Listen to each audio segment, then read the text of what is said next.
샬롬. 기도하고 낙심하지 말라. 모든 믿는 성도들에게 도전과 위로가 되는 말씀입니다. 간구하는 것들이 있을 때 응답이 더디거나 또는 응답이 오지 않으면 우리는 낙심하게 됩니다. 그럴 때 우리 주님께서 우리들에게 권면을 하셨습니다. 낙심하지 말라는 것입니다. 그래서 예를 들면서 누가복음 18장 1절에서 8절에 나오는 말씀 비유를 통해서 우리가 소망을 가질 것이 있습니다.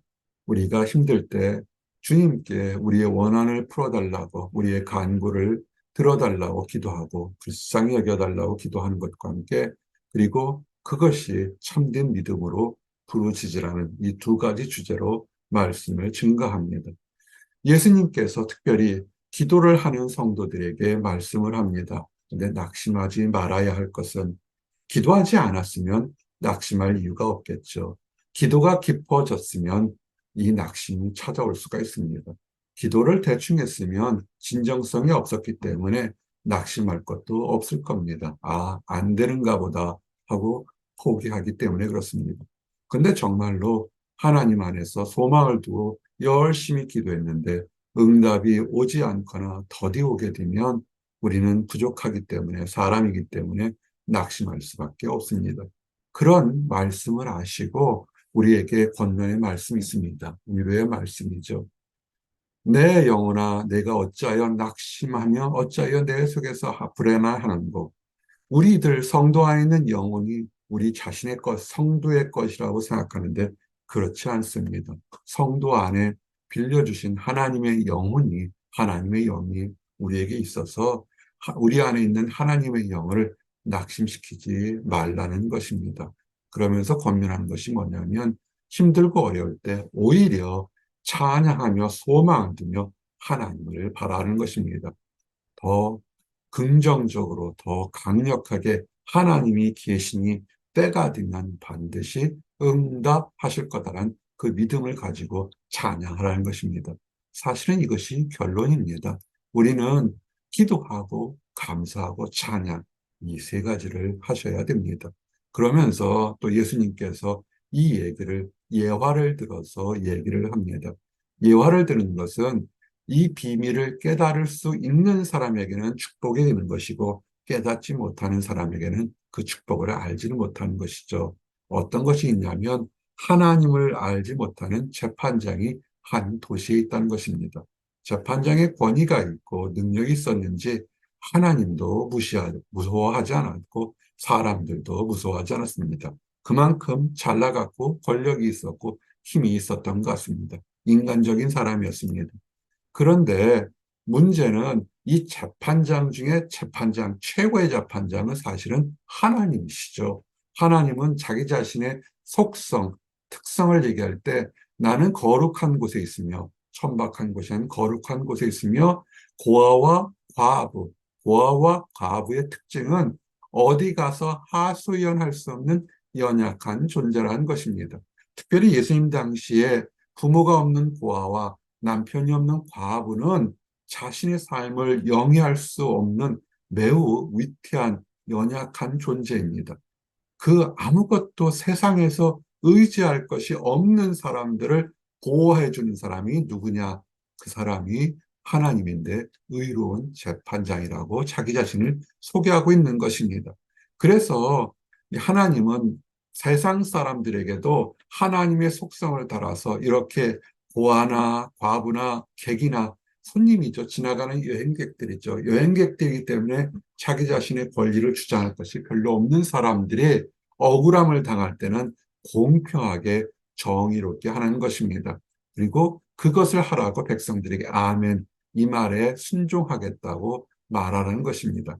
이것은 하나님의 속성이죠. 하나님의 속성을 닮아서 재판장에 있는 곳에 있다면 그 속성을 따라 가야 되는 것이죠. 우리가 하나님을 믿는 성도라면 하나님의 속성을 가진 사랑과 용서와 기도와 찬양하는 속성을 가진 것처럼, 재판장이라면 불의한 자에게 공의롭게 재판하고 연약한 자에게 공의롭게 재판하라는 것입니다. 자, 이렇게 이제 하나님이 어떤 분이고 재판장의 직무가 어떤 것인데, 그 그런데 공교롭게도 이 재판장은 앞에서 이렇게 세상상에서 재판장이 되라는 것과는 정반대였죠.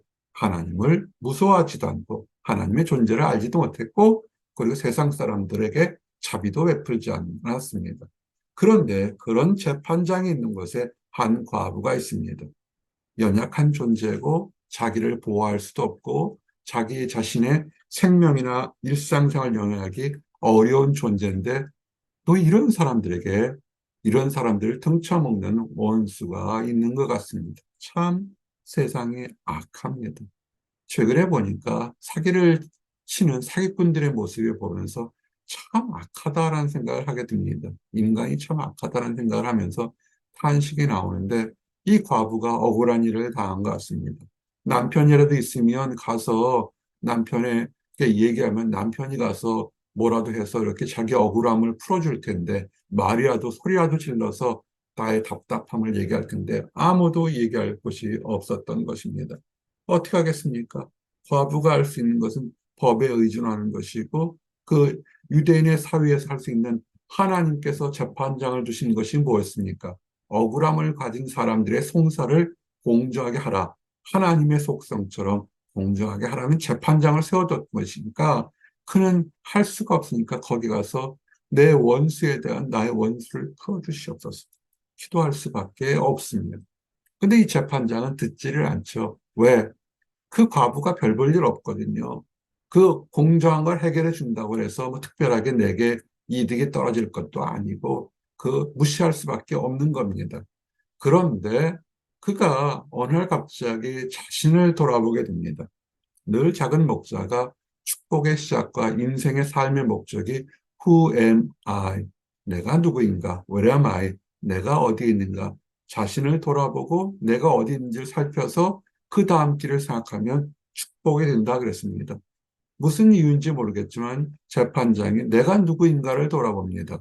나는 하나님도 두려워하지 않는 그런 강력한 사람이고 내 자신 잘난 못에 사는 사람이고 왜냐면 내가 어디 있는가 사람들을 돌보지 않았던 그런 사람인데 근데 왜 돌아봤을까요? 악한 재판장들에 대한 하나님의 엄중한 심판이 있습니다. 그가 돌아보게 되니까 하나님은 악한 재판장들을 뭐라 그러냐면 하나님과 함께하지 못한다. 하나님의 축복의 대열에 듣지 못한다는 것을 양심적으로 깨달은지는 모르겠습니다. 그리고 중요한 것은 이런 것을 깨닫지 못할다 할지라도 번거로웠던 것입니다. 과부가 매일같이 찾아와서 억울함을 풀어달라고 그러니까 자기가 괴로웠던 겁니다. 그래서 내가 이 사람의 억울함을 풀어주지 않으면 매일같이 와서 나를 괴롭게 할 테니까 내 자신의 편의를 위해서라도 이 억울함은 풀어주겠다. 의도는 불순했지만 하나님께서도 역사하셔서 그 과부의 억울함을 풀어주는 방향으로 역사가 됐던 것입니다. 이것은 하나님께서 고아와 과부에게 정의를 행하시는 우리 사람들을 사용하는 것이요. 때로는 선인들도 사용하고 때로는 악인들도 사용해서 하나님의 공의를 이루시는 것을 좀 아셔야 합니다. 그래서 이 불의한 재판장을 사용해서라도 하나님께서는 억울함을 겪는 그 과부에게 그 원한을 갚도록 길을 열어주시는 모습을 알 수가 있습니다. 그러면서 이제 성도들, 우리들에게, 나와 여러분들에게 하는 것은 뭐냐면 그 불의한 재판장을 생각해 보라. 하나님도 무서워하지 않고 세상 사람들도 두려워하지 않는데 자기 자신이 불편하니까 자기의 편의를 위해서 오히려 공정한 재판을 하는 것처럼 우리가 힘들고 어려울 때, 성도들 힘들 때는 어떻게 하냐면 밤낮 부르짖으라는 것입니다. 우리는 영적 싸움에 살고 있는 것입니다. 그냥 어제와 오늘이 똑같다. 사실은 그것이 축복이죠. 어떤 면에서는 어제와 오늘이 똑같은 무탈한 것이 감사할 제목이 될 수도 있습니다. 그러나 성도들은 믿는 사람들과 안 믿는 사람들, 빛과 어둠이 섞일 수 없기 때문에 수없 많은 갈등과 도전과 영적 싸움, 보이는 싸움들이 있을 수밖에 없습니다. 그럴 때 어떻게 할까요? 우리는 억울함과 서러움을 당하게 됩니다. 세상 사람처럼 멱살잡이하고 칼잡이를 할까요? 하나님은 그런 걸 원하지는 않습니다. 왜? 그거는 무정부 상태죠. 자기가 법이 돼서 자기가 세상을 해결하겠다는 것은 정부가 없는 것이고 주재자가 없는 것이고 왕이 없는 것 아니겠습니까? 근데 하나님은 본인 스스로가 만왕의 왕이란 것처럼 세상을 다스릴 테니까 그렇게 억울한 일이 있을 때는 나에게 와서 부르짖으라 이 얘기하는 것입니다. 그래서 우리는 힘들고 어렵고 답답할 때 어떻게 합니까? 부르짖어야 되죠. 근데 문제는 이 부르짖음이 거룩한 부르짖음이 있을 수 있고 또 악하기 때문에 천박하거나 자기 사리사욕을 채우는 욕심일 수 있습니다. 그렇죠. 다 기도한다고 거룩한 거는 아닐 수가 있습니다. 그래서 올바른 기도는 뭐냐면 성령 하나님의 힘을 얻어야 됩니다. 그리고 기도할 수 없는 사람들은 성령 하나님께서 도와주심도 아셔야 합니다. 우리가 간구할 수 있는 힘은 어디서 나오냐면 성령님이 하나님의 뜻대로 성도들을 위해서 힘을 주신다는 것입니다. 이것이 큰 축복이죠. 우리가 기도할 수 없을 때, 말할 수 없는 탄식으로 하나님만 바라볼 때 오히려 성령 하나님이 힘을 주시고 환경을 주시고 동료를 주시고 동역자를 주셔서 기도할 수 있게 하는 것이죠.